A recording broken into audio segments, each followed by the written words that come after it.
does. Oh, Max Martin is getting ready to jump in. Okay, so okay, with 2 hours and 40 minutes left, that's Valle will probably do another stint, so there might be single stint in that. But you're absolutely right, James Costume has to get back into the United McLaren, but of course behind that, behind the McLaren, the next 3 cars will all pit in the next lap or 2, which will put the Iron Dames back up into 2nd position.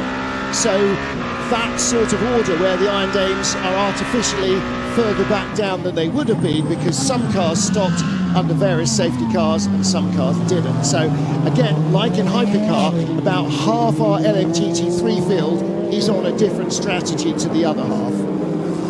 Raffaele Marcello in 3rd, hanging on from Nick de Vries, and de Vries gets really pinched there. He was trying to get by the BMW, saw that the Aston Martin was in front of Marcello, the dark blue GT3 Aston Martin, and tried to get his nose in there. He was lucky that there was no contact, lucky or skillful, one or the other, but he keeps up the pressure as the sister car struggles behind. Okay, Brendan, feedback from Christian on driving. We're braking a little earlier and with less peak pressure than car 7. We're losing a little bit there. So if we're feeling limited by front locking, we could go rearward on B-Val, turn 1 and turn 6. Well, Anthony? Yeah, always good to have some advice from if your teammates having some faster lap times than you. It's always good to have advice from your engineer, just to let you know exactly where that's coming from. And de Vries, who's at the wheel now, you can see there, car number 7, bearing down on Marcello in front of him, and he's been consistently catching the whole time.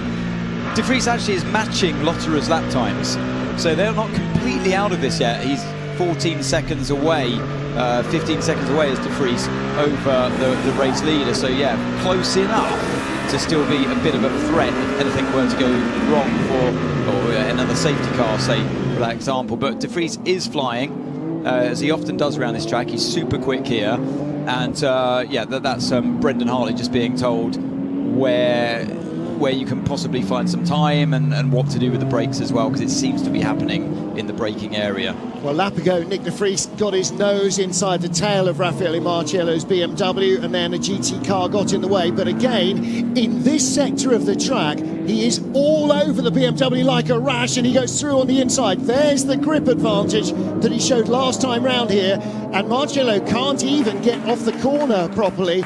Little round of applause from Kaz Nakajima. And yeah, Vincent Vos at WRT looking a little bit miffed with that. There is no grip advantage on exactly the same tyres at this point. But he doesn't have a tyre advantage, but he does have a grip advantage to be able to turn inside the BMW like that 2 laps in a row. He just tucked him up. So something about the way the Toyota is handling its tyres compared to the BMW